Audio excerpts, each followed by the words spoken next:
Gadis kecil ini melihat kedua orang tuanya dibunuh secara brutal di depan matanya.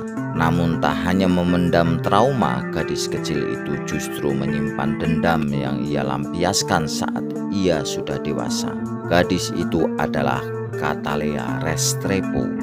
Karakter Catalea Restrepo ini diperankan oleh aktris Zuzaldana, menjadi pusat perhatian di sepanjang film berdurasi 108 menit ini. Ia digambarkan sebagai wanita yang begitu keren, tangguh dan jagoan. Kemampuannya seolah sempurna. Catalea bahkan bisa mengelabui semua petugas kepolisian hingga para agen FBI yang didominasi para pria. Ia tampak tak pernah kalah dan tak pernah melakukan kesalahan dalam semua rencana pembunuhannya. Karakter yang seperti ini bahkan sudah terlihat saat Catalea masih merupakan seorang gadis kecil yang diperankan oleh aktris Amandla Stenberg. Catalea kecil sudah melakukan berbagai adegan aksi seperti meloncat gedung dan berlari untuk kabur dari para penjahat. Baik Zuzaldana maupun Amandla Stenberg tampaknya cukup berhasil memerankan tokoh Catalea yang digambarkan sebagai wanita kuat. Tanpa berlama-lama kita ikuti alur cerita film Colombiana. Sepasang suami istri ini berpesan kepada anaknya yang masih kecil, sementara di luar segerombolan orang bersenjata memasuki sebuah apartemen. Tak lama kemudian terdengar suara tembakan dari sang ayah gadis itu ke arah gerombolan bersenjata. Sementara gadis kecil ini tetap terdiam di tempat sesuai dengan pesan ayah ibunya. Tiba-tiba ibunya hendak menghampirinya, namun serentetan tembakan mengenai tubuhnya. Ibunya tergeletak dengan bersimbah darah. Tak lama kemudian disusul ayahnya yang sudah terkena tembakan. Sekali lagi ayahnya terkena tembakan dan roboh. Gadis kecil itu sedih sekali ditinggal meninggoy ayah ibunya. Ingin rasanya ia menghampiri mereka, namun ia tetap mematuhi pesan ibunya agar berdiam diri di tempat. Namun di dalam dada gadis kecil ini telah menyala sebuah api kecil yang semakin lama semakin membakar isi dadanya dan berubah menjadi amarah dan dendam membara.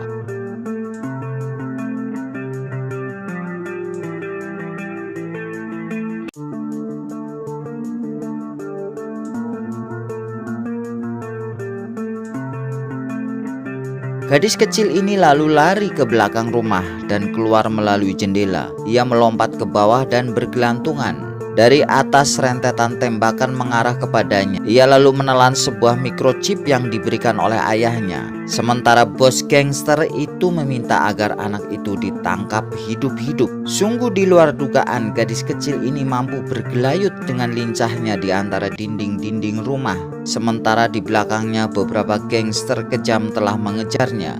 Ketika sampai di sebuah pasar, ia dikejar oleh sebuah motor. Ia berlari selap sini selap sana yang membuat pemotor itu kebingungan. Akhirnya ia menabrak para penjual di pasar. Gadis itu terus berlari menjauhi para gangster. Untuk mengejar seorang gadis kecil, bos gangster itu telah mengerahkan semua anak buahnya. Gadis kecil ini nampaknya sudah mulai kelelahan dan akhirnya ia pun memaksa dirinya untuk menaiki sebuah tangga. Tiba-tiba gangster itu kehilangan jejak gadis itu. Dicari kemana-mana tidak ada. Gadis itu seolah ditelan bumi. Setelah dirasa aman, gadis kecil ini keluar dari persembunyiannya. Namun dugaannya ternyata salah. Tidak tahu datang dari mana, tiba-tiba mobil gangster telah berada di belakangnya. Ia pun lari, namun dari arah lain datang mobil gangster lainnya dan siap menembak. Tidak ada jalan lain bagi gadis kecil itu kecuali masuk ke dalam selokan. Namun bos gangster rupanya kehabisan kesabaran dan menembaki selokan di mana gadis kecil itu kabur. Sementara di tempat lain, tutup lubang selokan itu bergerak membuka. Ternyata gadis kecil itu telah berhasil lari dari kejaran para gangster. Setelah selamat dari kejaran gangster, gadis kecil ini mendatangi sebuah kantor polisi. Ia menyerahkan sebuah kartu nama, lalu ia pun bertemu dengan salah seorang polisi.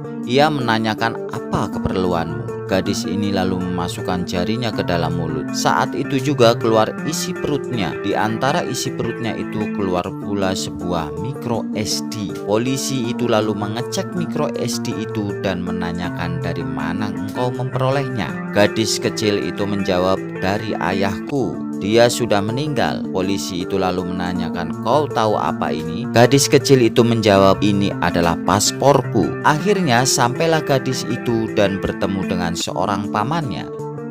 Begitu dia melihat pamannya, pengen rasanya segala penderitaannya selama ini ia tumpahkan kepada pamannya, satu-satunya anggota keluarga yang tersisa. Dan pamannya sudah tahu bencana apa yang menimpa keluarga gadis itu. Pamannya berjanji akan merawat gadis itu. Untuk selanjutnya gadis itu hidup bersama pamannya. 15 tahun kemudian seorang gadis muda tengah-setengah mabuk menabrak polisi. Tanpa babi bu, gadis itu dimasukkan ke dalam sel. Malamnya kantor polisi itu kedatangan tamu. Seorang polisi menitipkan tahanannya di situ selama 1 malam. Tahanan itu adalah seorang gangster kambuhan. Sementara di tempat itu juga, tapi beda ruangan, seorang gadis bangun dari tidurnya. Ia lalu melepas wignya.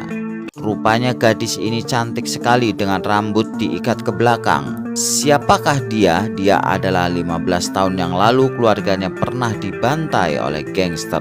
Dan sekarang dia berprofesi sebagai pembunuh bayaran yang mematikan. Dia adalah Katalea. Dengan mudah ia membuka pintu penjara yang terkunci dengan jepit rambutnya. Dengan perlahan-lahan ia membuka pintu blok penjara. Tanpa suara ia mengendap-endap menuju ke pantry. Kemudian ia mengambil segelas air. Lalu ia menuju ke arah ruangan kontrol listrik.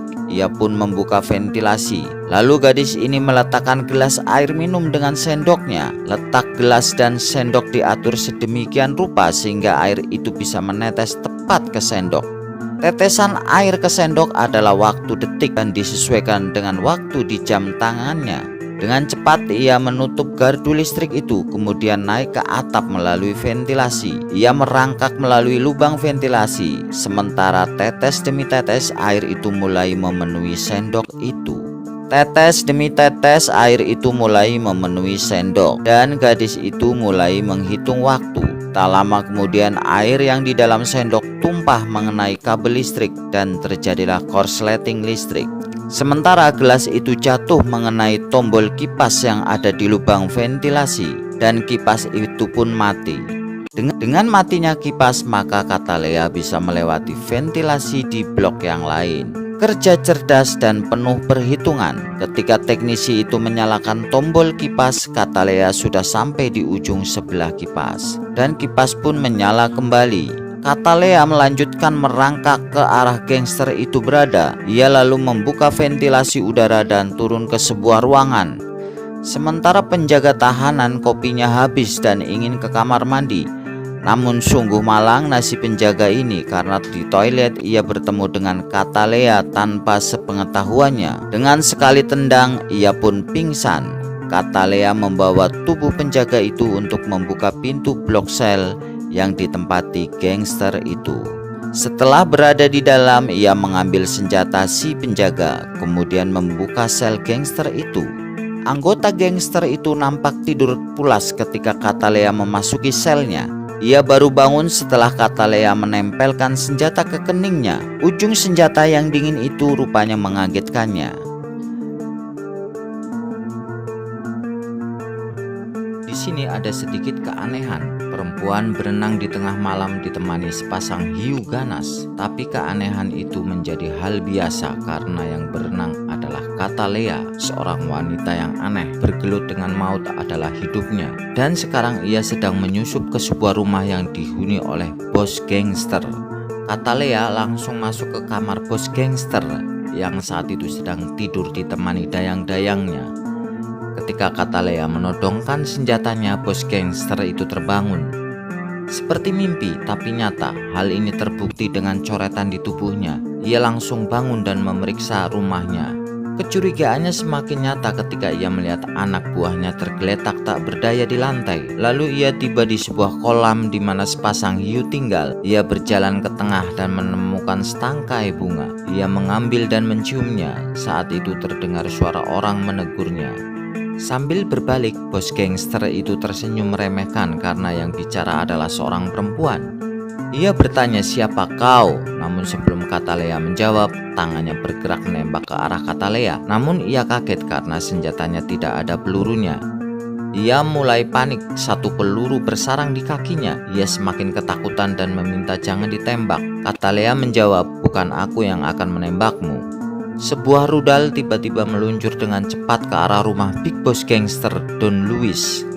Sebelum Don Luis menyadari apa yang terjadi, rumahnya terlanjur luluh lantak oleh rudal itu. Ia sendiri terbaring tertimpa puing-puing bangunan yang hancur oleh rudal. Marco, orang kepercayaan Don Luis, segera menolongnya dan membawanya ke tempat aman. Sementara Katalea yang meluncurkan rudal itu berjalan mengendap-endap di antara puing-puing, dan ia langsung menembakkan senapannya ke arah suara yang berada di atasnya, yang diketahui adalah anak buah Don Luis. Marco yang mengira mengetahui posisi Katalea segera melemparkan bom ke arah di mana menurutnya Katalea berada. Sesaat bom itu menghancur leburkan lantai itu, Marco menyuruh anak buahnya memeriksa. Namun dari arah lain tiba-tiba ada suara tembakan disusul dengan tergeletaknya anak buah Marco terkena rentetan tembakan yang ternyata berasal dari lantai atas.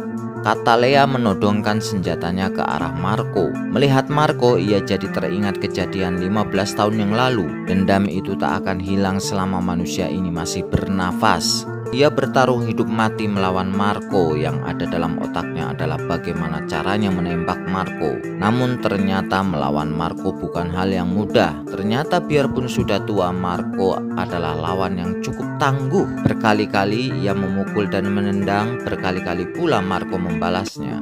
Dan di satu saat ketika Marco berhasil memegang pistol dan akan mengarahkan ke Katalea, Katalea bertindak lebih cepat dengan melucuti senjata itu, dan dengan senjata itu ia memukul Marco. Marco pun terdiam untuk selamanya. Sementara Don Luis yang panik segera keluar dari persembunyiannya. Ia kabur menyelamatkan diri sebelum semuanya terlambat. Ia masuk ke dalam mobil dan memacunya secepat-cepatnya. Namun perjalanannya terhalang oleh sebuah truk. Tak lama kemudian telepon pun berbunyi. Don Luis mengatakan bahwa Katalea tidak akan bisa membungkamnya untuk selamanya. Ialah akan membungkam Katalea. "Selamanya aku tidak akan pernah berada di tempat yang kau inginkan." Namun Katalea menjawab bahwa kau sudah berada di tempat yang diinginkannya. Dengan demikian Katalea berhasil membalaskan dendamnya dan berakhirlah alur cerita film Colombiana.